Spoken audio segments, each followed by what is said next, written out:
Hello everyone and welcome back to I Was a Teenage Exocolonist, and let's just continue where we left off. Which means we are gonna go and do some more training.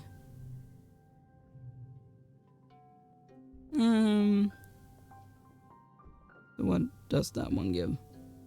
Combat and bravery. Sure, let's do that one. You show up for orientation to guard duty. Vase and Nem are here as well, listening intently to Security Chief Rhett as he teaches you the specifics of the colony's defenses. There's the walls, of course, and the lookout towers, and the robotics turrets. There are obvious weaknesses, like the gates, and less obvious ones, like the pipes that divert runoff water away from the colony.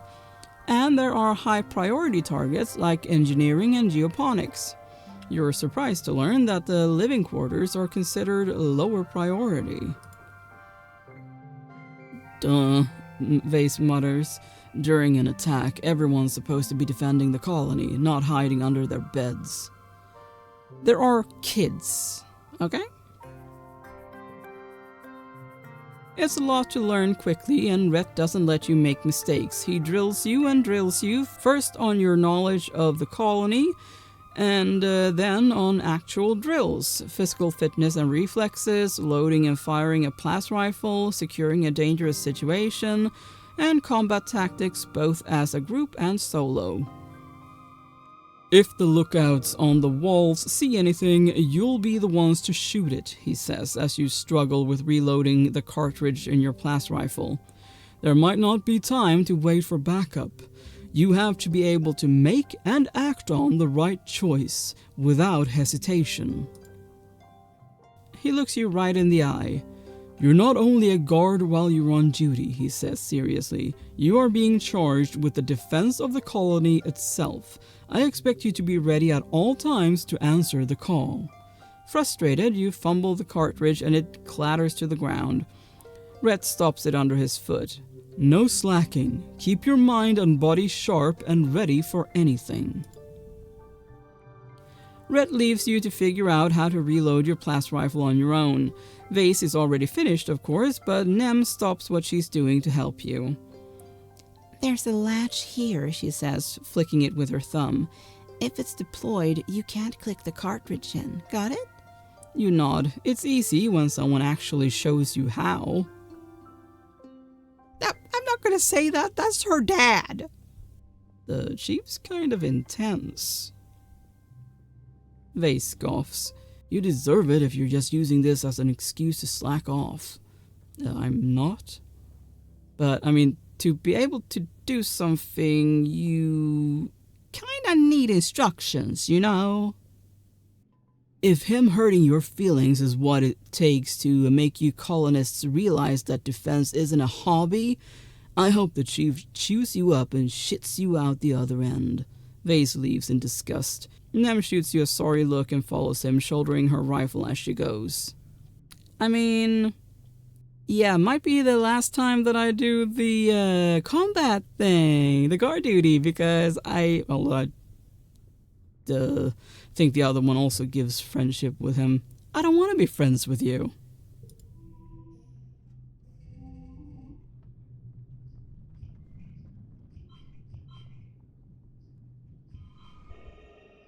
Definitely not going to be a priority.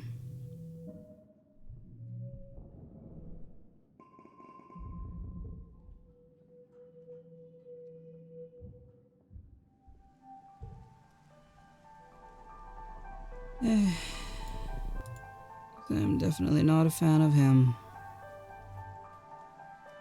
Or that way of thinking. So, I'm kind of feeling like, sorry, Rhett, for trying to take responsibility. You know, that being one of the only ways to do it, apparently, for me, so, you know, what can you do? Let's go here. Definitely prefer this. Sure, let's do that. Let's tutor someone. You show up to class to find congruence teaching a classroom of younger children. Instance is nowhere to be found. In the absence of further direction, you settle in to help the students with their work. After half an hour, Instance pokes her head into the classroom. "Oh good, you're already here," she says. "I trust you'll be able to handle yourself in all subjects and with students of all ages. Ask congruence if you need any help." She turns to leave, but stops and turns back to you. "Thank you, Solane," she says quietly. "Since Professor Howe died, well, congruence and myself are poor replacements for him. I'm grateful for your help." You settle in to help the younger students learn how to use their holopalms to access the HoloNet, Congruence's massive database. Congruence has everything they could ever need: music, movies, games, novels, and comics. A calculator, a timer, an encyclopedia, textbooks, the colony's social media, specialized tools for different jobs like architectural holograms.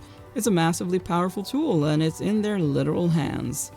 They're mostly interested in the games. I mean, they're kids, so no wonder. Some understand it less than others. "Why do we gotta read about stuff?" Nougat whines, poking dejectedly at her holo screen.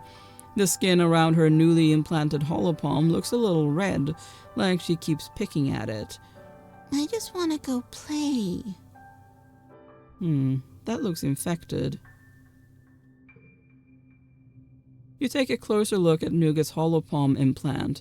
The edges where it meets the skin are peeled back and it looks red and puffy. No wonder she's having a hard time concentrating. It looks like it really hurts. You take her to medbay, put some antibiotic cream on it, and wrap her hands so she stops picking at it.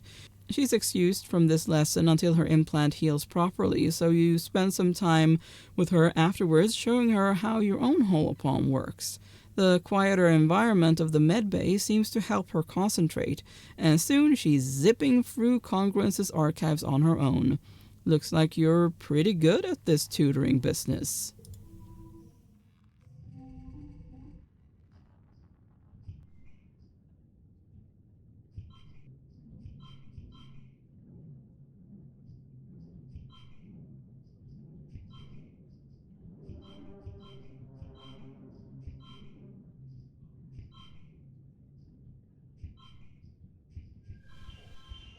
There we go.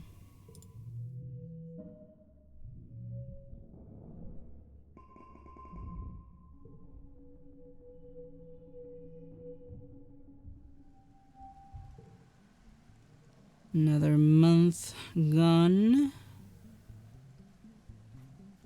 I don't think that there is anything to pick up because I think that only happens when a new season starts, right? That might be someone that wants to talk. That doesn't look like it.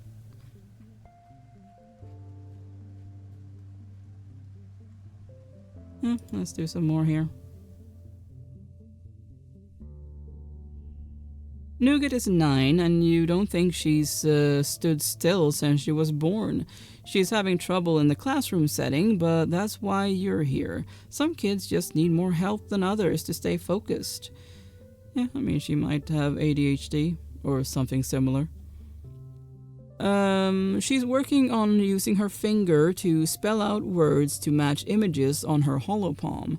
Her chubby little kid hands are unsteady and her letters are pretty misshapen. That's pretty normal for most of the kids you tutor, but Nougat just doesn't seem to be getting any better no matter how many times you drill letters. It feels like you have to tell her the same things over and over because she says okay, but just keeps making the same mistake. "I never seen an elephant," Nougat says, jabbing her finger at the holopalm. "Or a lion. Did you see a lion, Solane?" You've never seen any Earth animals except for on holovids. Like Nougat, you were born on a spaceship already hurtling away from Earth. You've never even seen a dog despite learning all about them in class when you were a kid. Nougat has trouble with imaginary concepts like elephants and holoscreens. It makes it hard to keep her attention.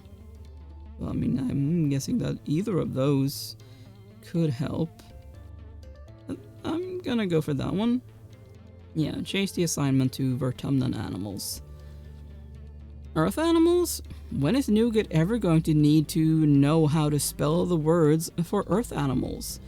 Just because it's the way you learned how to spell doesn't mean it's the only way. You pull up your encyclopedia of Vertumnan wildlife, Nougat perks up. She loves learning about real-life animals. It's a lot easier to motivate Nougat when it's about a subject she cares about. You fly through some spelling exercises in what feels like no time at all, and Nougat seems energized and excited at the end of the lesson instead of burned out. Sure, she should probably learn how to spell elephant eventually, but it's better to capture her attention now and trust that the hard skills will come later.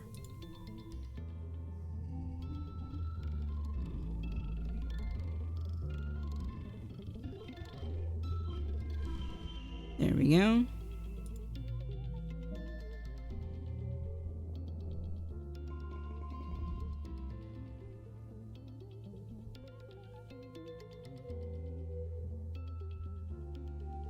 Awesome.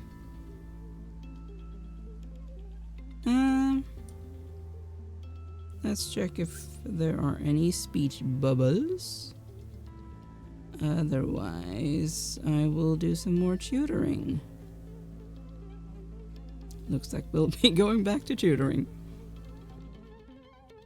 You hear a scuttling of metallic legs. What the heck? And a strange knee-high robot bursts into your engineering lab, going full tilt on its 6 spidery legs. It slams into a wall hard enough to knock itself down. It seems to be having trouble getting back up again, and is flailing its metal legs around dangerously. Yeah, I don't have engineering that high. Yeah, put it back out in the hall. I don't want to smash it. I mean, if someone built it, they would probably be pissed if I did, so just put it out in the hall. Ouch! It accidentally slashes you with a leg while scrambling to find purchase. Stupid robot. Congruence's TV thingy wheels in squeakily as the robot runs off down the hall. Sorry about that, she chirps. I'm so close to getting its new movement algorithm online. I'll have the RoboVax corner it and we can try again. Thanks. Working with robots is just so hard with no hands, she continues, wheeling back and forth in a display of frustration. This was much easier when Hal was here. I miss him. Congruence doesn't need to clear her throat, but you get the distinct impression she's simulating it anyway. Well, if you know anyone who loves to tinker with bots, let them know I need a helper.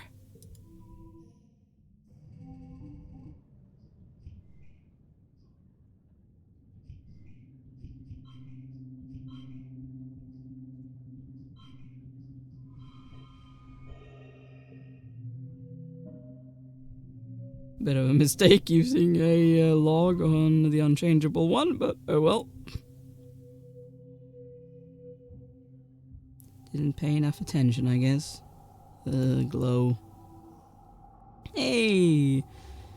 +1 to mental cards. Blue cards get +1 in mental challenges. Oh boy. It's gonna be interesting to see what happens during the attack this time. Hey Dad and Cal. It is. Okay. So neither Mars or Rex are outside during Glow? Interesting.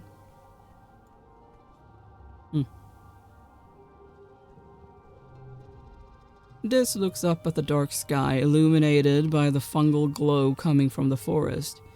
Do you think it's going to make a difference? He asks, not looking at you. The soldiers, the walls, the explosives. They're going to keep coming harder and harder until we're dead. Guess just that. I don't know if it's going to make a difference. But I kinda need to rest. So let's just go here. Relax in the lounge. Hey, that gives friendship with Rex. Nice. The old lounge is toast. What was left over from the attack last glow was destroyed in the crash. The new lounge just isn't the same. You miss the beanbags and the walls covered with art you scrawled as kids. Someday this place will feel like the heart of the colony again, but right now it just reminds you of how chaotic and horrible this past year has been. I don't want to remove either of those. Oh boy. You're relaxing in your quarters with your dad when you hear the colony siren. The enemy is here. Your dad looks up from his novel. Seems early this year. We should head to the shelter in the lounge. Not me. You've been drilling on new evacuation procedures for the past month. There is no need to be a hero now that there are so many new soldiers from the Helio. It's probably best if you just follow instructions and head to the lounge with your dad. I mean, no. Not according to Rhett. I should do that because I'm part of the guard. So, yeah. Rush to the front lines. You muster with the rest of the defense force at the gates. Rhett and Lum are arguing about what tactics to employ. Lum keeps trying to rally the soldiers with a heartening speech about giving it everything they've got, all the drones, all the explosives, and Rhett keeps cutting in.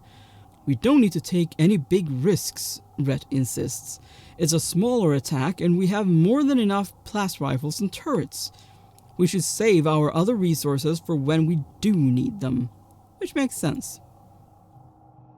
Why do things halfway? Lum exclaims. We need to get in there and kick their asses back to the goo they came from.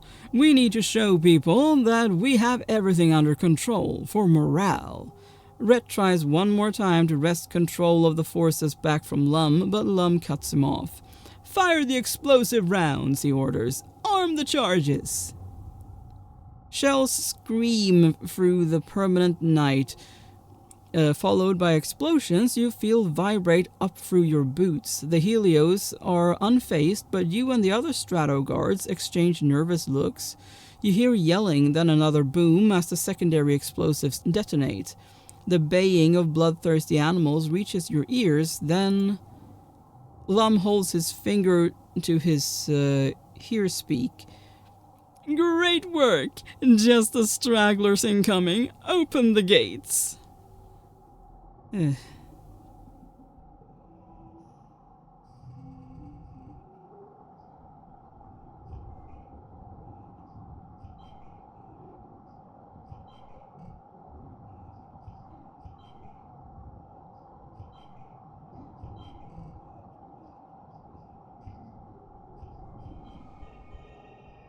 There we go.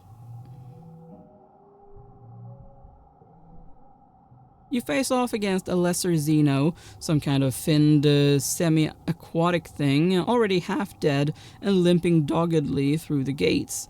It's almost comical how easy it is to stun and kill it.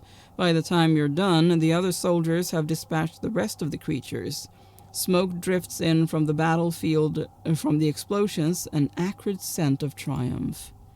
After the attack, Lum gathers everyone in the lounge and holds a big celebration for the soldiers. There's feasting and drinking and songs of valor, and as the party goes on long into the night, some drift away in pairs or more. Mars and Rex keep the dancing going. Even Nem seems to relax, especially when the other cadets invite her to drink with them. Tonight, everyone seems convinced that this victory means the colony will be safe forever. Maybe it will be. You sure want to believe it too.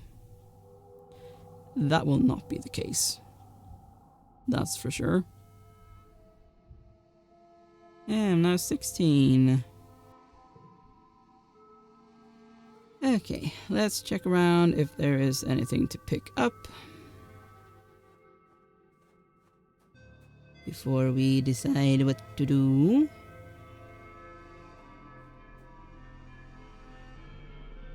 Look at that. No one in a talkative mood, it seems. Hello. No, still just the same.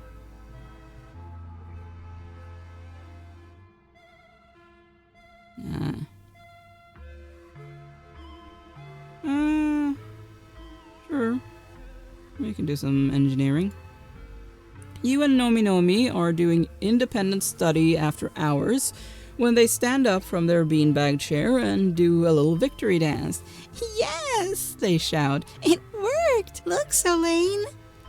They throw something to your holo screen. The intro for the game QQ Bishonen Kyusetsu comes up on screen, and Congruence's full-room holo projectors decorate the walls with a blue sky and rolling green hills. Peppy battle music fills your ears. Nomi claps their hands proudly. I installed it on the classroom mainframe, they exclaim. It's so much faster. There's no latency at all. Suddenly, the lights go out. Nomi screeches and hangs onto you in the dark. The lights flicker back on, but only for a few seconds at a time before going dark again. The temperature drops. The holo projectors no longer display the lush meadows, but instead a ramshackle wooden cabin with various horrible implements hanging on the wall. Hello, children. Oh no, Nomi moans. I must have installed it into Congruence's memory. She's being affected by the game's code. Congruence's holoprojection appears in the middle of the room. She's facing away from you, but when she slowly turns around, you're horrified to see that her face is smeared away and featureless. Do you want to play? Sure. Oh, wow. An unnatural growling noise fills the room. Nomi squeaks and hides behind you, but it doesn't matter. The noise is everywhere, surrounding you. Congruence's holoprojected form flickers and becomes a shaggy manticore with glowing eyes, and then it's gone. A howl echoes off the walls. The hunt is on. You and Nomi fight your way through Congruence's holoprojected nightmare, encountering beasts the likes of which you've only seen in books from Earth. They stalk you through misty forests and trap you in dark-looking cellars. They scream and moan and cry and howl. You've never been so scared from a holo game. It feels so real. I think that's the point. I didn't make this, Nomi says, their chest heaving as they look around for the next creature. This isn't even the game I installed. Congruence, the manticore, reappears, a ghoulish apparition. Is this what you wanted? No, Nomi screams. Solane, what do we do? Yeah, unfortunately, I don't have engineering that high. I'm not even halfway there. Yeah, apologize to Congruence. You repent profusely for hacking in and messing with Congruence's system files. Beside you, Nomi bows deeply to the hologram monster and promises to never do it again, if only it will stop hunting them and make this scary game end. The lights flicker back on and Congruence's holoprojection smiles cheerily. You solved my puzzle, she chirps and plays a recording of cheering and clapping. I thought simply telling you not to install unapproved software would be boring, she continues. You'll certainly remember this lesson. Yeah. Nomi clutches their chest. Yeah, for sure, they say. I'm never doing that again.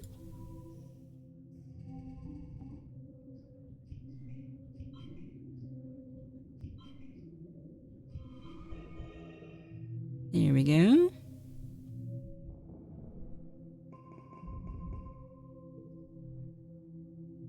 The suns rise again after glow, heralding a new year. It's your 16th birthday. You wake in your new quarters, blinking into the watery sunlight. Dust motes float through the air, and you take a moment to enjoy the perfection of your bed while you listen to the sounds of the colony waking up outside. So much has happened in 1 year. Just a few short months ago, you thought your life was over. Now it's better than ever. Well, There is plenty of food, and the colony is safe. You even have your own bedroom.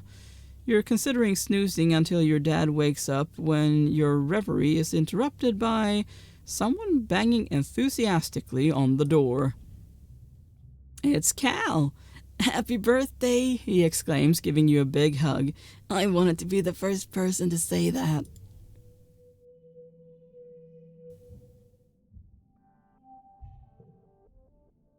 Well, I am going to end this episode here. Thank you so much for watching. Please consider leaving a like and subscribe, and I will see you next time. Bye!